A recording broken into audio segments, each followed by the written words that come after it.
Pois é, estamos chegando à reta final do segundo turno das eleições de 2018. E esta semana abrimos mais um espaço de entrevistas com os candidatos ao governo do Estado, começando pelo deputado Gelson Berizio.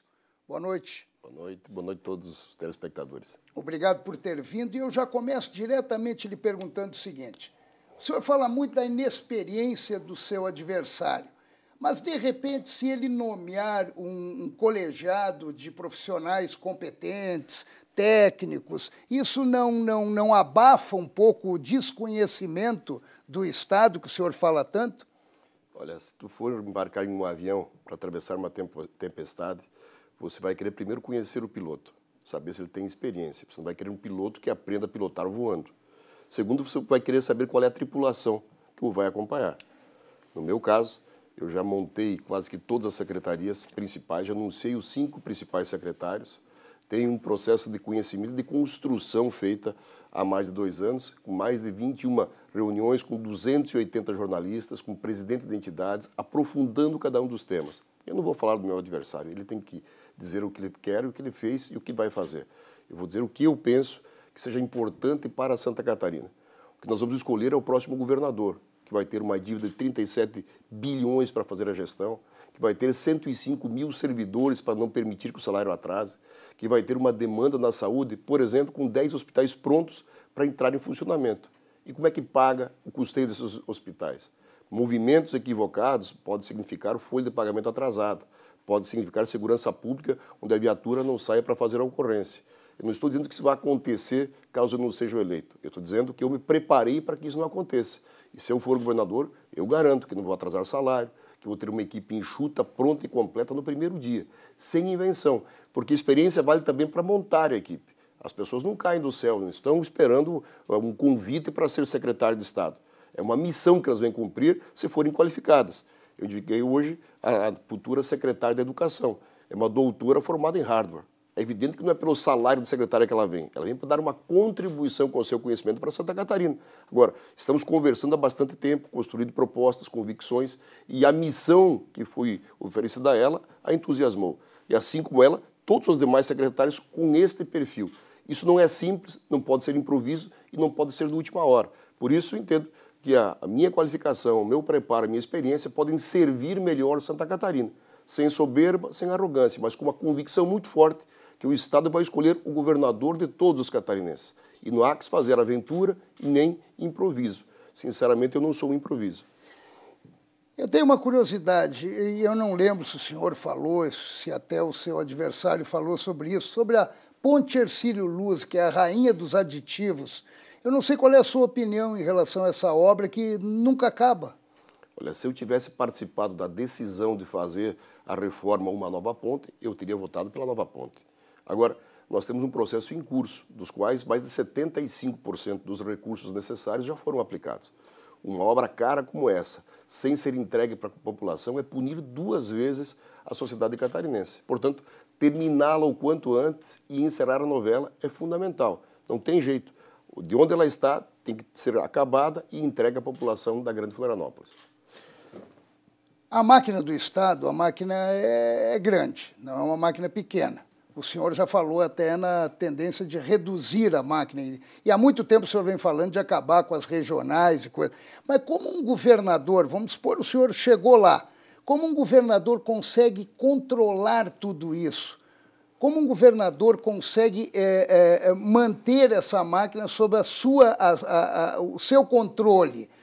De que forma o senhor vê isso? Porque a gente costuma ouvir, né, até ex-presidentes dizer eu não sabia de nada. E como é que a gente consegue acompanhar tudo isso até no que se refere a desvios? Olha, por isso que o eleitor vai escolher no domingo não apenas uma pessoa, vai escolher um processo, um time, um grupo que vai comandar o Estado. E eu fiz questão de anunciar todos os principais secretários antes da eleição por 2 motivos. Primeiro, para saber quem vai ser escolhido junto comigo.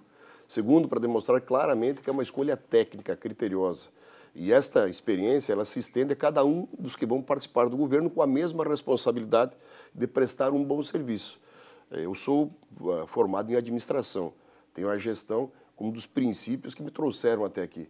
E por isso mesmo ter uma equipe enxuta, pequena, mas extremamente enganjada e afinada, tendo o servidor efetivo valorizado, prestigiado como operador de políticas públicas, é o caminho para ser melhor entregue o serviço. Agora, onde as pessoas participam, onde há o ser humano, é possível que sempre hajam desvios. Por isso mesmo, ter um processo totalmente transparente, que possa ser medido pela sociedade, cobrado e entregue com qualificação e com um resultado que seja esperado pela população.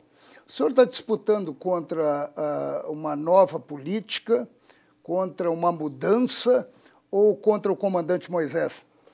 Olha, eu sou do interior, eu vim lá do interior de Xaxim. Para mim chegar até aqui, eu enfrentei toda a velha política, que sabidamente não queriam que eu fosse candidato. Consegui ser candidato, consegui chegar em primeiro lugar no primeiro turno. Então, eu não sou velha política pela construção, tampouco pelos propósitos. Eu olho para trás e vejo um Estado que é o melhor do Brasil e, por isso, não há que encontrar culpados de quem nos trouxe até aqui. Agora, eu quero olhar para frente, e olhando para frente, eu entendo que nós precisamos de uma profunda reforma filosófica da administração, um enxugamento muito forte da máquina pública e, acima de tudo, uma condição de prestar um serviço melhor. Isso se faz com menos administrador e com mais serviço. Eu já anunciei que vou demitir 1.200 dos atuais 1.400 cargos comissionados. Isso vai permitir pagar salário para 2.500 policiais. E assim, em outros órgãos que serão extintos, substituindo pessoas por tecnologia, permitindo que, ao invés de um servidor de uma regional, tenhamos um policial a mais na rua, um médico a mais no posto de saúde.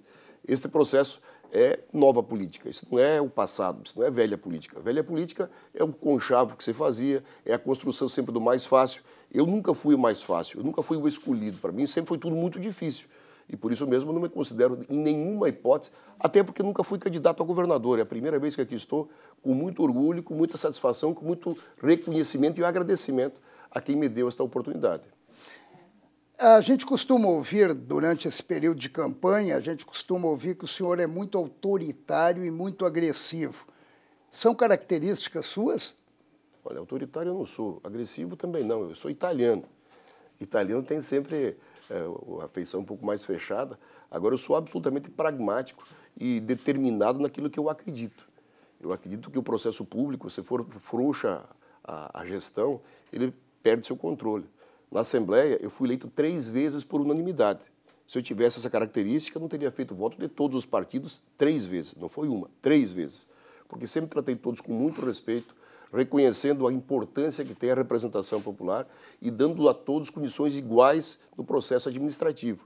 Aliás, nunca permiti uma indicação de parlamentar para a função administrativa da Assembleia. Por isso mesmo, fizemos uma gestão que cortou privilégios, devolvemos 330 milhões de reais e cortamos fatos que ocorriam há décadas. Funcionário fantasma, teto de salário extrapolado, ponto biométrico que não existia, nós implantamos. Todas medidas duras que não foram fáceis de serem tomadas, mas foram implementadas com essa determinação a que eu me propus. Como é que o senhor se sente sendo representante do Oeste nessa disputa? Olha, me sinto orgulhoso, sinceramente, porque para nós é sempre um pouco mais difícil. Nós temos lá num canto do Estado. O Oeste nunca elegeu governador? Não, nunca elegeu. Espero que no domingo possa eleger.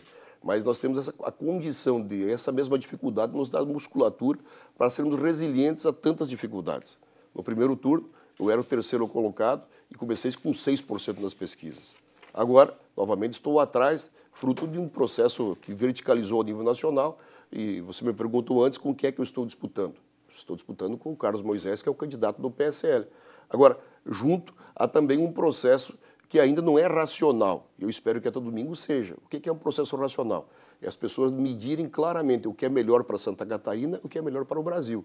Se o Bolsonaro é melhor para o Brasil, e eu já disse que eu votaria nele no primeiro turno e votei, e vou votar no segundo, nós também temos que escolher o que é melhor para Santa Catarina. E o que é melhor tem que ser comparado com experiência, com qualificação, com projeto e não com improviso. Vamos lá, eu tenho um plano de governo construído e estruturado há 2 anos. O meu oponente tem um plano de governo com 5 páginas, das quais a educação, por exemplo, tem 5 linhas.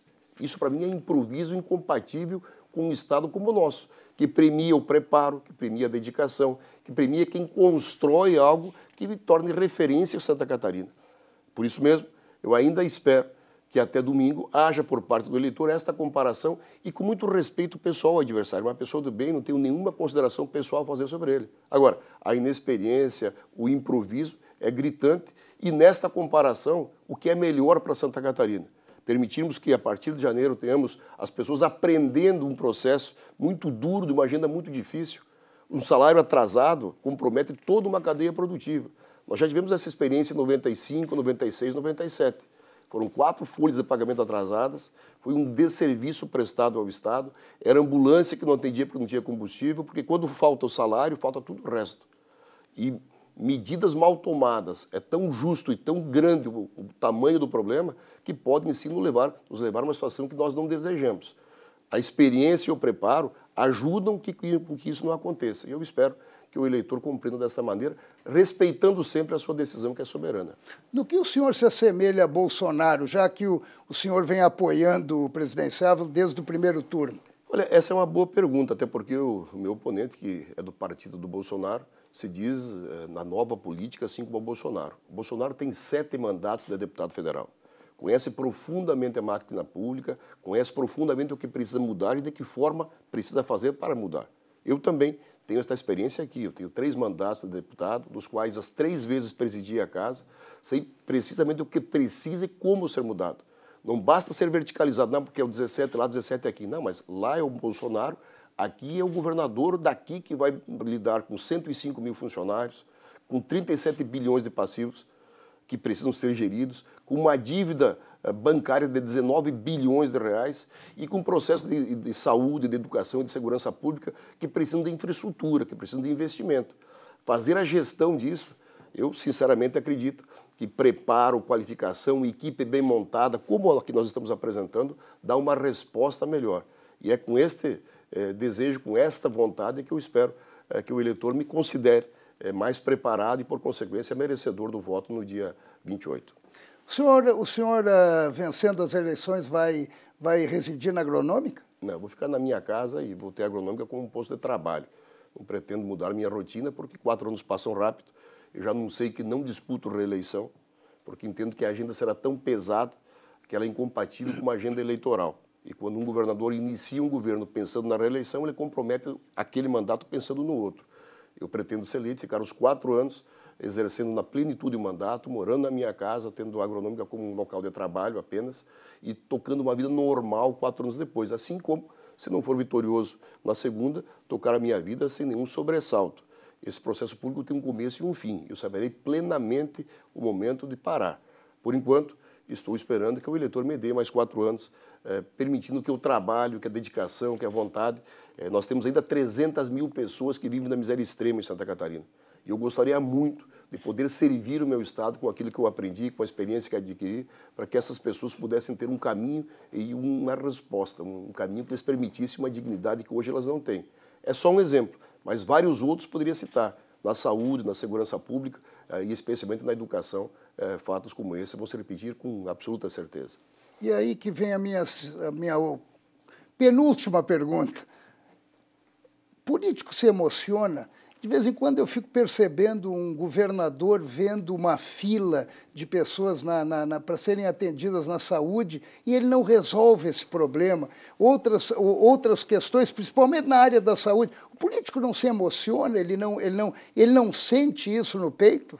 Imagina um médico que está trabalhando num pronto-socorro, tem uma maca, tem um respirador artificial e chegam 5 pacientes graves para serem atendidos. O médico tem o direito de se emocionar, tem o direito de perder a concentração, ou ele precisa, com o seu preparo, com a sua capacidade de atender da melhor forma possível, salvar mais vidas daquelas que estão aí com os instrumentos e as ferramentas que tem. Um governo não é muito diferente disso. Ele tem que fazer o melhor com as ferramentas, com os recursos, com a disponibilidade que tem. Ninguém vai eleger um governador para ficar se queixando de como é que recebeu o Estado. Ele quer saber o que é que ele pode fazer com as ferramentas, com os instrumentos, com os recursos que tem para atender melhor as pessoas. E aí, quanto mais preparado o médico, quanto mais preparado for o governante, melhor serão as respostas, mais vidas vão ser salvas, mais pessoas vão deixar de sofrer. É nisso que eu acredito, inclusive com relação aos 300 mil miseráveis, que com certeza, com um governo competente, serão melhor atendidos do que com um improviso ou de alguém que não tenha a capacidade de fazer uma gestão que lhe entregue um serviço melhor. 30 segundos para se dirigir ao eleitor. Olha, com muita humildade, pedir o seu voto, a consideração para que haja primeiro a comparação. Eu acredito que qualquer exercício que você faça na vida, de compra de qualquer produto, por mais prosaico que seja, há sempre uma comparação de custo-benefício. O que vai custar para o eleitor uma escolha mal feita, especialmente para aquele mais humilde que mais precisa do Estado. E é por isso que eu peço que da comparação você possa me escolher para poder, a partir de janeiro, ajudar Santa Catarina a continuar sendo um Estado tão maravilhoso e tão bom para as pessoas viverem e morarem.